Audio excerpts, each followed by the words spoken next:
صدر رحب، لأن في خدمة وطننا الغالي ويحتاجون المنفذ التسويق قريب عليه الجمهور كلهم. طبعا اتفقوا على أن يكون القطف طازج ويكون يوم الاثنين والثلاثة من كل أسبوع بإذن الله.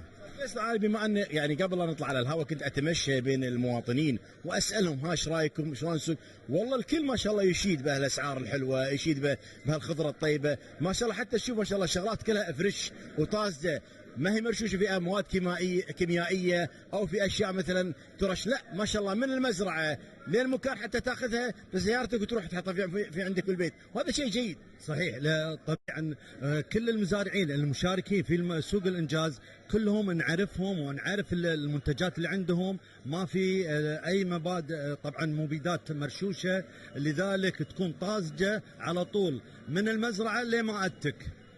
هل هذه مثلا من المحميات اللي موجوده او مزرعات من الارض؟ ما شاء الله، لان ما شاء الله عندنا المزارع الكويتي يتفنن، احنا ما شاء الله مثل ما تفضلت عندنا التين وعندنا الموز وعندنا الحمضيات اللي موجوده ما شاء الله، حتى نوضحها للمشاهد الكريم. نعم طبعا الحين في عندنا مزارع موجوده حاليا عندها انتاج الحمضيات علشان نوري للجمهور ان القادر المزارع الكويتي يوفر الحمضيات وجميع الانواع الخضار. وفي مزارع موجوده حاليا عندها محميات او زراعه حقليه في انواع في الخضار، في محمي وفي حقل.